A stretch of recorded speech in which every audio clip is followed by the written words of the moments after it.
पत्नी का जो एक धर्म है उसे पातिव्रत धर्म कहते हैं। यदि केवल अपने पति को भगवान मानकर और उनकी आराधना में, तो वो मोक्ष पदवी भी प्राप्त करती है और जो चाहे वो प्राप्त कर सकती है। पातिव्रत धर्म में बड़ी भारी सामर्थ्य है। सच्चाई की परीक्षा तो तभी होती है जब विपत्ति आती है।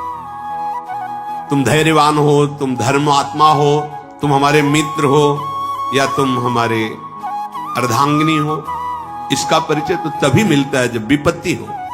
अर्थात मित्र विपत्ति में हो तो उस समय उसे छोड़ना नहीं चाहिए। तुम विपत्ति में हो तो धर्म नहीं छोड़ना चाहिए, धैर्य नहीं छोड़ना चाहिए।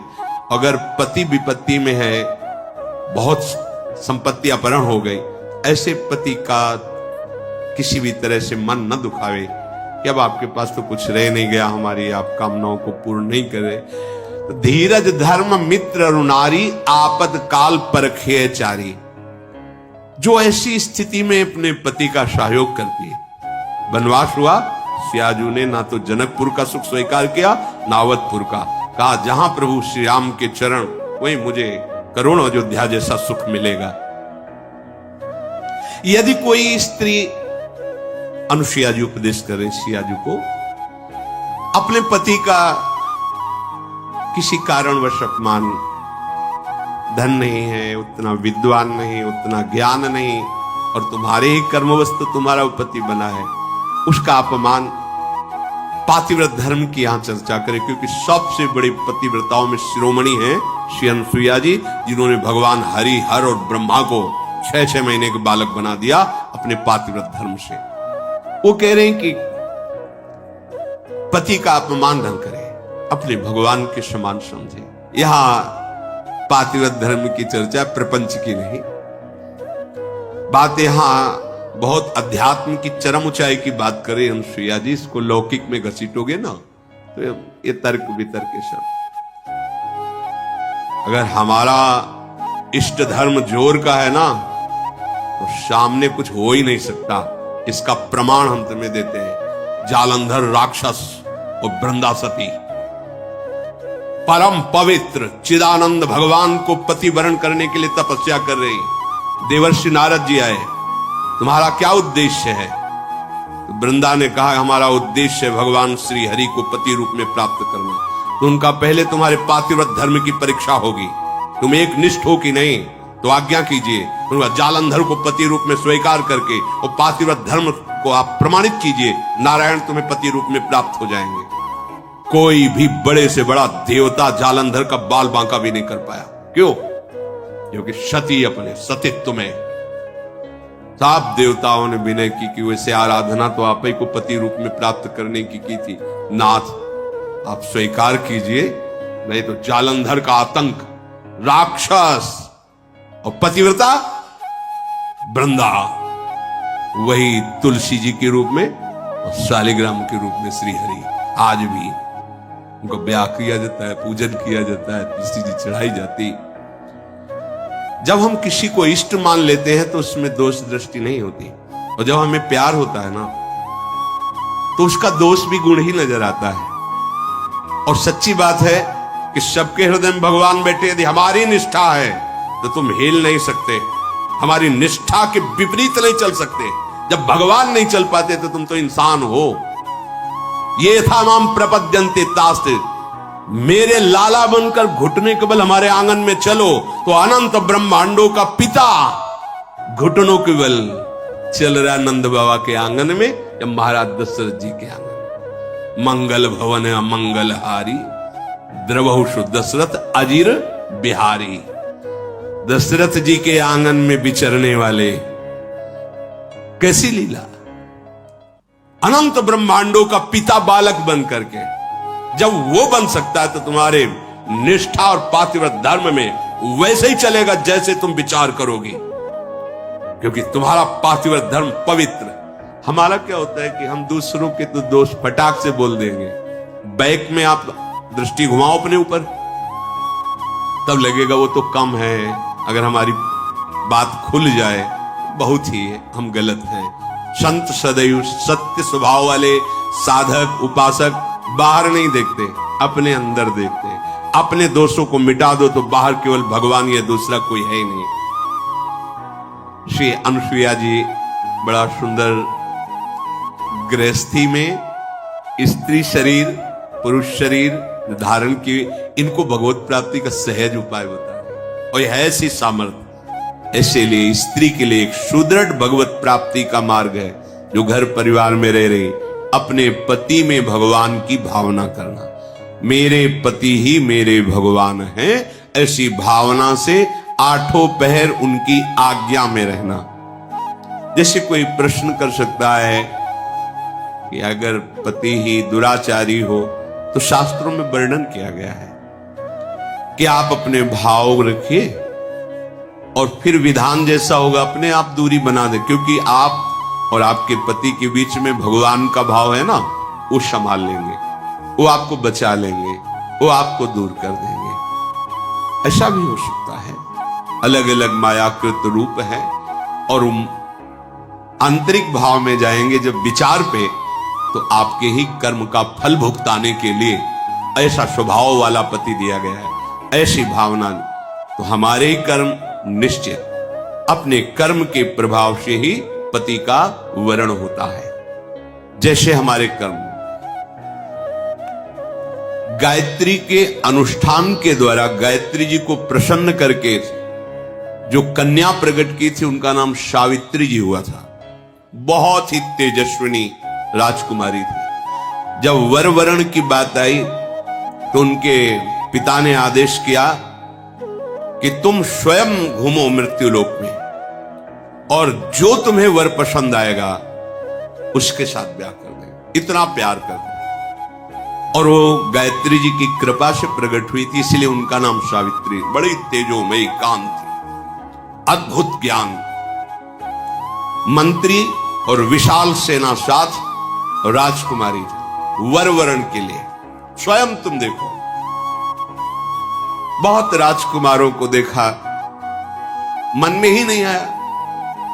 जंगल से गुजर रही थी, देखा एक लकड़हारा लकड़ी काट रहा है, दृष्टि गई, देखते ही लगाए मेरे प्राणपति, रुक गई। मंत्री से कहा आदर से इनको नीचे उतारो। वो तो क्या अपराध बन गया, सैनिक घेरे हुए हैं, राजमंत्री। हाथ जोड़कर राजकुमारी ने कहा मैं आपको पति रूप में वरण करती हूं। आप नेत्र हैं आपके, आप देख पा रहे हैं मैं कौन हूं। लकड़ी काट के बेचता हूं और अपने माता पिता की सेवा करता हूं। मेरे पास रहने का ठिकाना नहीं, खाने का, वो आपका राज वैभव का। प्रभु मैं राज वैभव को पति नहीं बना रही हूं, आपको पति रूप से वरण। मेरा मन मान गया है, मेरा मन राजी हो गया है आपको देख के, आपके सौंदर्य को, आपके गुण को, आपके घर को, आपके वैभव को देखकर मैं पति नहीं बना रही, मेरा मन मान गया है।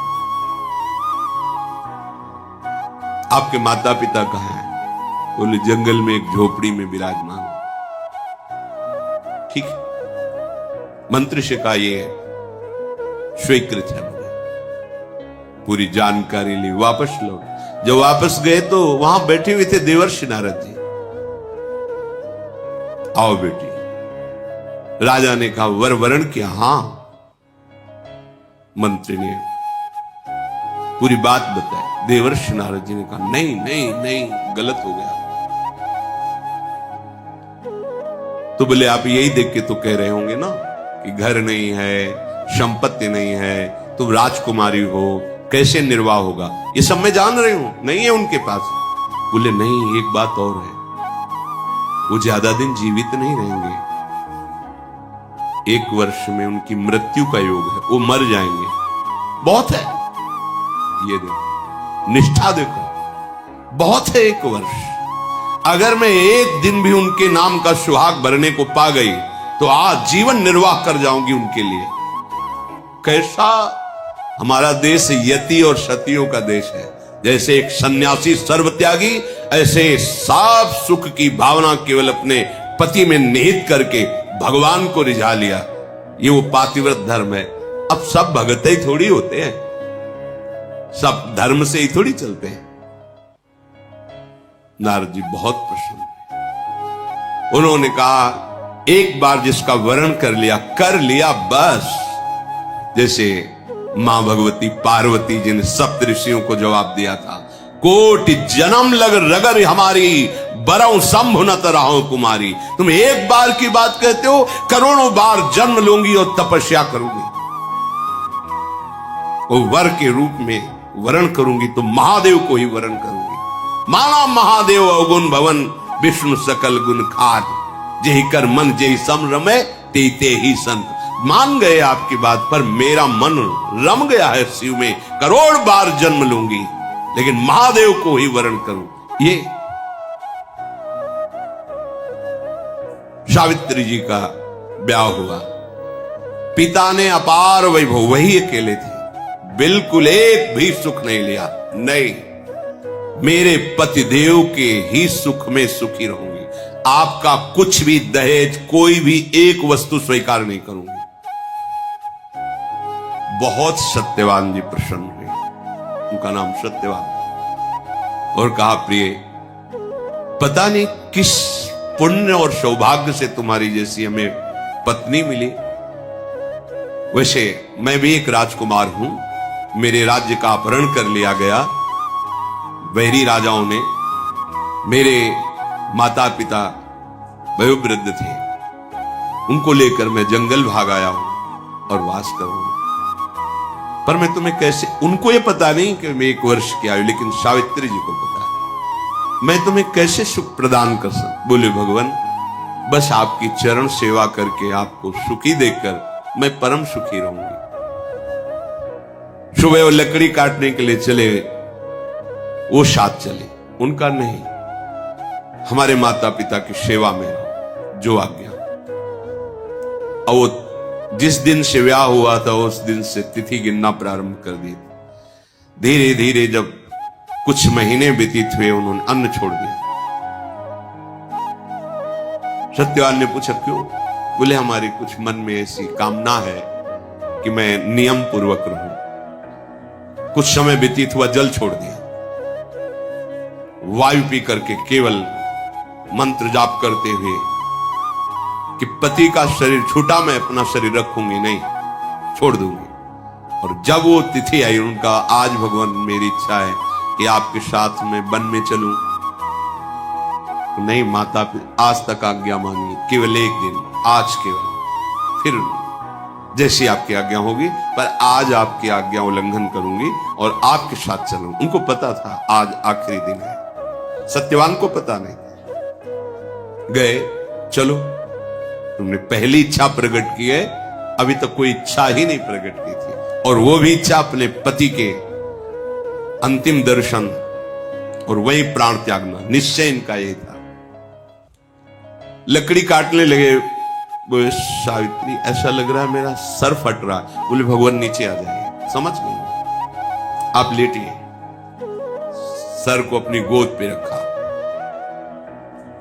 मंत्र चल रहा है, शांत, देखती कौन आता है और मेरे पति का स्पर्श करता है। ब्रह्मचारिणी पातिव्रत धर्म से युक्त गायत्री के अनुष्ठान से प्रकट हुई और मंत्र चल रहा है।